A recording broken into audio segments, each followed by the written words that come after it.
Welcome to Board Game Binge, the place where we bring you bite-sized, bingeable board game content from across the industry. I'm your host, James Staley, and in this episode, we're welcoming back Juma Al-Jou, owner of Karma Games. He recently funded an expansion to his critically acclaimed hit, Clans of Caledonia, called Industria. Juma, welcome to the binge. How you doing, my friend? Hi, thank you for having me. It is great to have you back on this podcast. It's so cool, and I was saying this just before we went on air because I was able to refer back to our last episode where we had you on just over a year ago, and and I'm hoping in this episode we can circle back on some of the stuff we talked about in that one because you introduced to me some cool new things that you're doing in the industry, and I'm always a fan of trying new things, right? Trying to do things differently, seeing how we can do things more efficiently. And you did a couple of those in the last campaign. So we're going to get into that in a little bit. For those who want to go back and check out that episode, that would be episode 244. We're now in episode 327. So it was quite some time ago. But Juma, absolute pleasure, my friend, to have you back on the podcast. For those who don't know who you are, can you give us just a quick, brief intro to who you are, your company, and what you guys do? Yeah, my name is Juma. I'm 39 years old, I believe. And I started Karma Games right after my master studies. And yeah, it's like I've always been like a big board gamer. In my youth, I was particularly into chess and I was competing at club level. And yeah, basically I made my dream come true by developing and designing and publishing board games. And yeah, since 2012, I've basically done Karma Games out of Berlin, Germany. And yeah, How many games have you had now? Like, how many have you guys launched? um, I think around eight. Okay. I actually, I should know this number by heart, but I don't. Well, I know you've had 7 Kickstarters. Did you launch anything straight to retail, or was it all on Kickstarter? Uh, Not straight to retail, but there were two games that I designed that were basically like assignments for Mm. companies, like or NGOs who asked me to design a game for them. Yeah. Oh wow. Was this when you had Karma Games, or was this something you were doing on the side, or was this prior to launching Karma? It was during Karma, basically. Like Okay. um, at the very start, when I launched Karma, actually, like the goal was a bit more to do educational games, or let's say Yeah. games that have, let's say, some educational value, right? Um, that's why also Karma. Um, at some point I pivoted because that didn't work out the way I wanted. Like they were like these games weren't particularly successful. Maybe not only because of the, let's say, the vision or like the target group, also maybe partly because of the execution. But I would still say like making sort of educational games be commercially successful is pretty hard. Yeah. So at some point I pivoted and Clans of Caledonia, our biggest success to date, was basically the first game after the pivot. So, yeah. That's a pretty hard pivot. And was it kind of this desire to get into doing like Euros, or like what was that decision process like? Because that's a pretty massive pivot, right? To say, okay, the educational side is not going to the level we need it to go to. I gotta make a hard left here and go towards kind of a different genre altogether. Was this something you had kind of waiting in the wings in the background that you're like, okay, maybe we'll try this, or was it really like conscious decision saying, okay, I gotta love the industry, but I gotta kind of go in a different direction here? Yeah, I was, yeah, in a way, kind of desperate because I felt like, okay, I was hustling so much right now and it didn't Yeah. work out. So I have to change something. It's not working out. Um, Actually, like let's say the first educational game that I published is called Green Deal. Mm. And I would say it is kind of a Euro-ish board game. Yeah. And so it's not like the type of educational game that is hardly a game or that is like not for gamers at all. It does have like meaty strategy in there. Um, and Tom Bell loved it. I mean, I think he rated it as the fifth best economic game for him personally. So it was pretty good in that sense. Um, but it didn't sell so well. It had like this kind of sustainability, corporate social responsibility theme. And yeah, I think that was a bit of a hard sell, the theme. And so I basically had to face, while I try to have, let's say, some social impact, I'm not having it because like the game hardly sells, and it's Yeah. also not really worth my time. Like if there is so little output, or like if the sales are so low, and it's also like economically not very feasible to do it in the long run. So at some point I basically was facing the decision: either I completely leave the industry into something completely different. That was not really possible because I love board games so much. And then the other two options were I focus more on, let's say, mainstream topics, Mm. and then I figured like if I believe I'm good at making board games, I could focus on mainstream topics, maybe earn more money, and then donate some part of my profits to effective charities. And this way, I probably have even more impact than if I try to do like educational games or like games with a so-called social impact that Yeah. are not doing really well. So I kind of like chose a very pragmatic approach, and yeah, that served me well. That's a good point. I think when you look at that almost broadly in this industry as a whole, um, often people will be working on a game and the thought process is, well, I'm going to go on Kickstarter, right? Or I'm going to go on GameFound. But there's a very specific group of people that are buying games on GameFound and Kickstarter. And you may have a great game, but it may not be a fit for that platform. And I kind of see what you're saying here with the educational being the similar, along a similar vein where, okay, I've got something here that's going to educate people, but the path to market is quite different than just putting it on Kickstarter. Your people might be through talking to at the boards of education and trying to get in with schools and trying to do those kind of associations, which is a completely different path of distribution versus going through something like a Kickstarter or a GameFound. And this is a decision process that I think is important for any game designer slash aspiring publishers to say, okay, who is my target for this game? And where are they currently buying games? And I was giving this example to a colleague the other day where I was talking about Nutty Squirrels: The Oakwood Forest. This was a game I had that we had done a few years ago, and it did okay on Kickstarter. But I was going after like squirrel enthusiasts, and I was trying to anywhere anybody had anything to do with squirrels, all these different pages and stuff like that. And none of those efforts had any kind of impact at all because the platform I was actually selling on was Kickstarter, and those people I was trying to reach aren't on Kickstarter. They're on these different Facebook groups and so forth talking about squirrels. And yes, I'm sure they would love to have the game if they knew how to get it.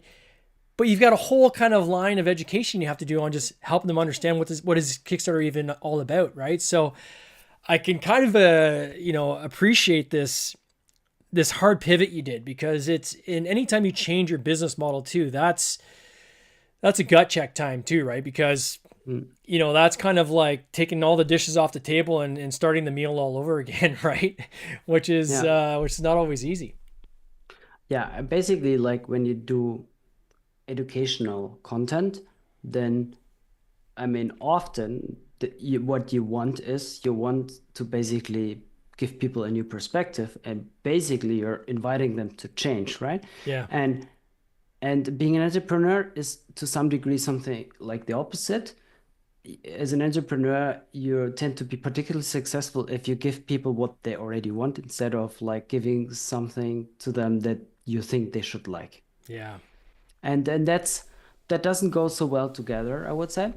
In my case, I think I also underestimated the motivation of escapism in among board gamers. Mm. Like many board gamers, they love to delve into a new world, like into a sci-fi world, into a fantasy world, into a historic setting.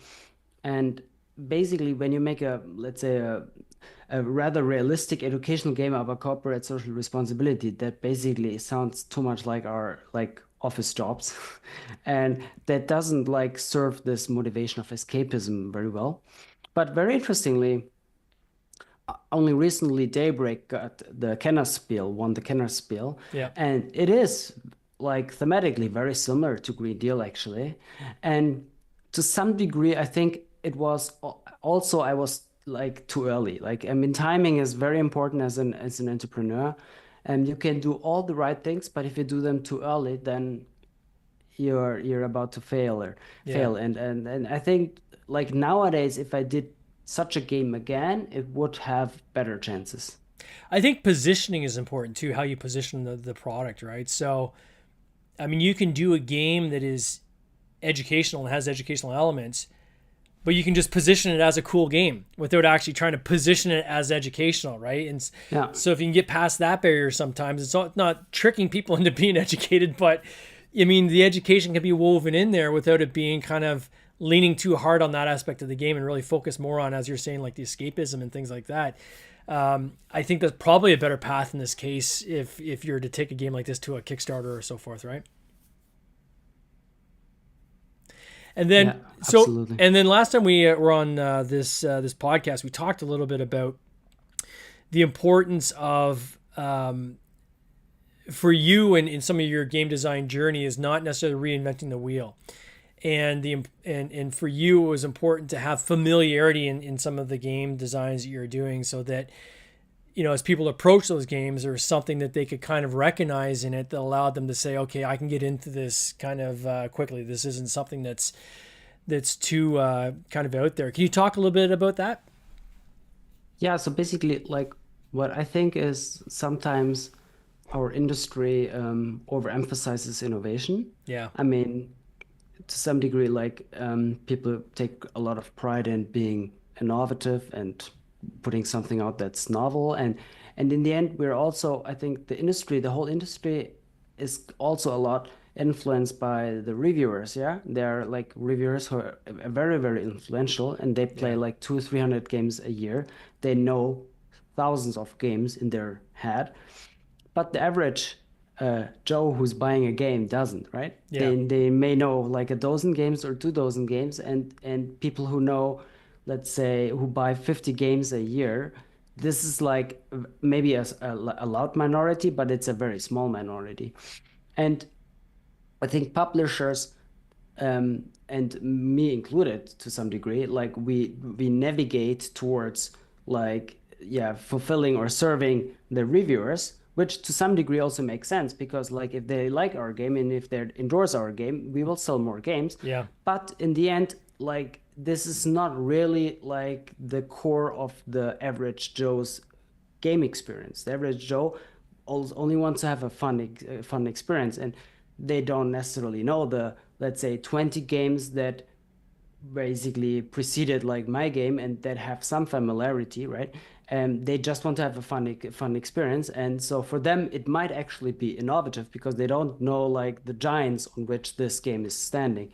So in that sense, I think incremental innovation is a bit underestimated in our industry. Yeah. And yeah, radical innovation is great, and it's I also love to play a game that is radically innovative, but it's also very risky. Like in marketing research, you know that like if you do put out something out that is very radically different than what's out there already, you need to invest more time, more marketing budget, and so on to basically make people buy it, and you have to overcome like a certain skepticism, and apart from the early adopters who might be willing to buy your game like right from the very start, like the other people are more hesitant because like what's this new thing and this new mechanic, and maybe you're using new technology, a hybrid thingy, and so on. And like if something is more known and has more incremental innovation, then the perceived uncertainty is lower. For Yeah. instance, like they know I like this and this and this game. This game is kind of based on those and has this small like maybe innovation put on top. Then they know, okay, I'm the target group. And whereas for something completely new, people cannot really tell, is this going to be fun at all for me or not?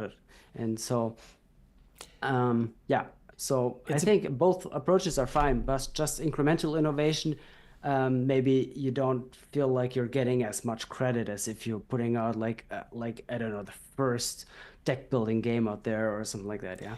It's crazy because I look at the the reviewing community and the content creators, and it's a bit of a knife's edge because on one hand, you're right, they do not reward innovation at all. Like it is it actually works against you in some cases. I've had several campaigns where we'll work on something, and I try to do this in every game I have, is something that's different, right? Something that maybe is a new mechanism or something that I haven't seen before, and you kind of want to take a chance. And like I've had games where I've had a reviewer absolutely crap on the game.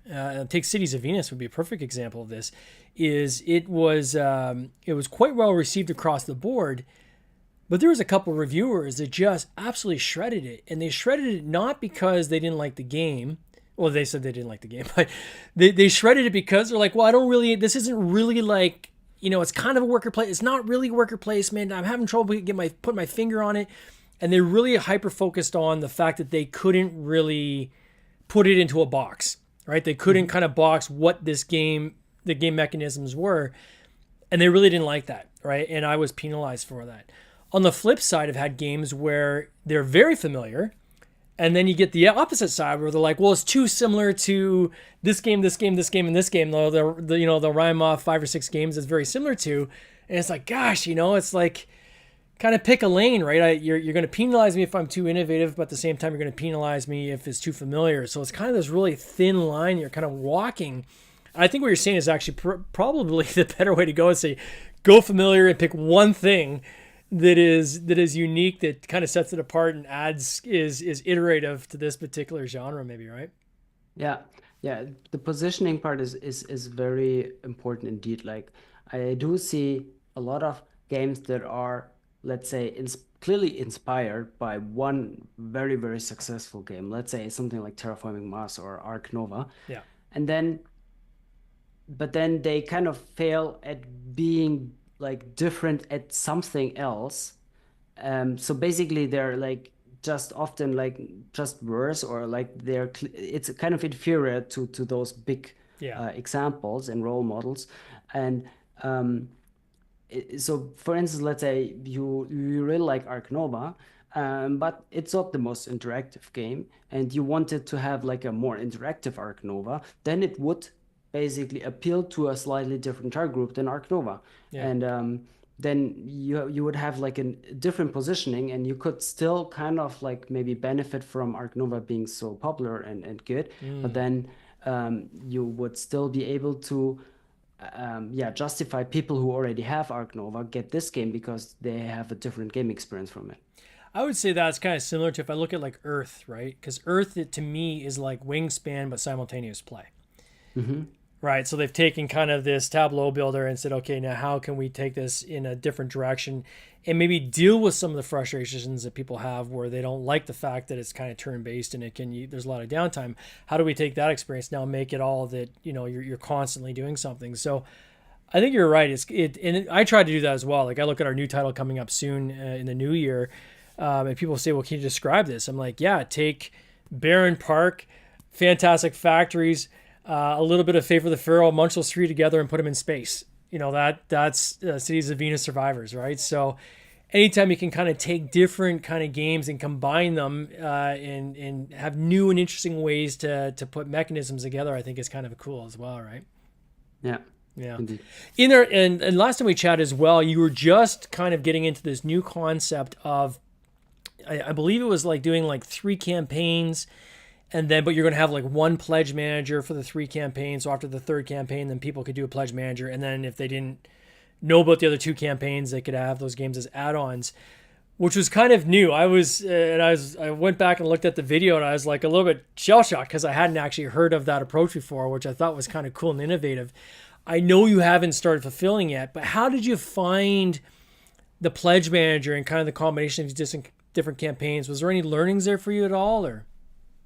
I mean, we're currently preparing the pledge manager. So we recently finished the 3rd Kickstarter campaign, Yeah. and now we're preparing the pledge manager.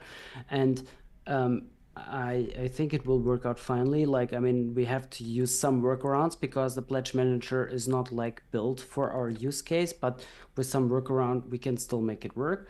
And yeah, I mean, but what I said to some degree is kind of like a disadvantage here as well. It is Mm, like in the business model radically different from what other companies have done. yeah, So to some degree, there is a lot of, let's say, like communication necessary, and sometimes like I think I maybe I should have yeah even explained it more clearly because like I mean while we did explain everything on every Kickstarter page, many people yeah didn't see that many yeah, backers or and so on, and then they're surprised or like it's a bit hard to basically like no matter how many Kickstarter updates you write it, you will not reach everyone. no. Understandably, like people get a lot of Kickstarter update notifications, so Or you they don't skip read them, all right? of them. Or they Yeah, passively kind of read yeah. the update, and I find that's pretty constant. Like I had one on like as you know, when you're launching a new campaign, you need to Mm, start pre-marketing like a year in advance, right? To start getting yeah. signups and getting people interested in it. And we had this with Cities of Venus. So Cities of Venus is literally shipping like at like I think it's Monday is when the packages start going out. And the sequel coming up again in the new year, I started marketing on this like back in the fall to try to get people learning about the new game and here's what's how it adds to kind of our universe. And I remember one of my ads somebody wrote, I still haven't received my original Cities of Venus game. And it's like, but there's been tons of updates on where we're at with that. And it's kind of like this, yeah, you have to like way over communicate because if you think you're getting to everybody, you're getting to like a fraction of people Yeah. with your messaging, right? And is constantly kind of like whack-a-mole a little bit, trying to make sure that you're still working on what's coming down the pipe, but at the same time dealing with the current fires and making sure that people are assured that everything's okay. Your games are coming. The system's operating exactly as we planned, Yeah. and it takes having to kind of re-communicate that over and over again, right? So I can Yeah. certainly appreciate that. Now, Clans of Caledonia Industria, I want to just say, like, holy smokes, did you guys ever do well in this? 567,000 euros. Huge campaign, 9,296 backers. Congratulations on that. I'm so happy for you guys. I'm sure you're happy with how that landed. For those who don't know the base game of Clans of Caledonia, can you give us kind of just kind of a quick overview of what that game is about and how Clans of Caledonia Industria adds to that? Sure. Um, Once Caledonia is a mid-weight economic game set in Scotland in the 19th century when it made the transition from an agricultural to an industrial country. And it's for 1 to 4 players. It's turn-based, it's competitive, and there is like the core mechanism is action selection. And then at the core is you have a market with fluctuating prices that represent supply and demand. So you have quite a bit of interaction there. And then you also have production units that you can put on a shared map. So you also have some interaction there, snagging the best real estate there. And and then you can put out production units that produce like every round, or you can buy and sell goods on the market. And so basically you have like this make or buy decision often. Mm-hmm. And in addition to that, you can export goods, yeah, to export contracts. And yeah, so it's I would say it's like quite attractive for a Euro game, maybe fairly thematic. And yeah, apart from that, it's pretty deep, but with a rather lean rule book. So there is like it's rather elegant, I'd say. I mean, it's not Yeah. like it doesn't have like a gazillion pieces. It's like yeah, and it's like fairly quick to teach. Like in 50 to 20 minutes, you can learn the game. Oh, nice. And it also has asymmetric clan factions. And yeah, so it already had quite a lot of variability, a lot of scoring tiles and so on. So the setup was already quite variable, but the expansion, of course, like makes it a lot more variable. Like there's like twice as many clans now, twice as many port tiles, scoring tiles, and so on, more map tiles. And then there are also a few new mechanics, like a new end game scoring, and then there are farmers market, which basically like give you unique options to sell your goods at a premium price at the market. And there is one big module basically that brings the most depth and complexity. It's like the train module, like it's a whole new map where you can make train deliveries, and you have delivery bonuses there that give you unique special actions when you do a delivery. And there is also quite a bit of interaction there, and then there are milestones where you race towards and try to claim them before others. It adds a lot of different things, and like all these modules, you can mix and match as you want, so you can add all of them if you're ready for it, or you can just choose a few modules if you don't want to make it too complex. So you need the base game for the expansion, though. Yes. Yeah. Okay. Yeah, I thought the big box, which I was showing on screen here, looks awesome. I'm actually going to steal one of your terminologies you've had: lidded game trays or lidded inserts. Which again, it's one of those things where you would think it's obvious, but I mean, you make a point of actually saying this is lidded, which is important for storage, right? And be able to pull things in and out of a box quickly. So I always love to see these kind of things because I make mental notes, and then I know when I'm going to do some of my pages later on, it's like, okay, I'm going to make sure I mention that my inserts are actually lidded, right, for storage. But yeah, your storage solution looks awesome. You've got metal coins as well that they can get in this edition, which looks super slick. Reversible boards. I mean, you guys have done a great job here, and I know that there's people can get the base game plus the expansion. Did you have enough stock for that, or did you have to go and reprint the base game again? We will reprint the base game. It's out of stock right now. Oh, it's out of stock. Wow. And then what we will do is, I mean, people who back the base game and the expansion, they can get both in one box, and it will come with lid lift. Okay. So there will be like about 3 centimeters lid lift, and when they punch out everything, then and throw away the empty punch boards, then everything will fit. This way we can ship basically base game and expansion in just one box. Got it. It's interesting. I've seen this more and more now where, so what lid lift is, for those who don't know, is you have anytime you punch out, pieces, then you have less space, like you have like empty space in your box where those punch out boards occupied. Some people will slide them underneath their trays and kind of artificially push things back up. But I'm seeing more and more manufacturers now say, okay, instead of me making the box bigger to accommodate those punch out boards, I'm going to leave the box size to everything being punched out. And when we put those boards that need to be punched out, it's actually going to push the lid up. But because we're shrink wrapping it, everything's going to stay together. But then the backer, they can punch it out, put everything in the box, and then the box will close and be nice and tight the way it was intended, which I think is it's pretty smart. Again, I've been thinking about doing that on some games as well. I'm like, should I do that on mine or not? So far what I do is I just say, hey, just take your inserts and put them underneath the trays just to kind of lift them up. But yeah, you don't want to have that kind of loose space in the box, right? When you're transporting your game, because it can make your trays pop open and things go flying everywhere and all this. So you guys have definitely thought this out quite a bit. Where are you guys going from here? So clearly you've got, you just did this is your third campaign in a row that this pledge manager is doing. Have you started working on, like, obviously you're a publisher, so do you have the next kind of title already planned out, ready to go, lined into your schedule, or kind of what are your plans now? So basically, like, we have a fourth game that we're releasing in the Pledge Manager. Oh, nice. It's called Peninsula. It's like a strategic flip and write game.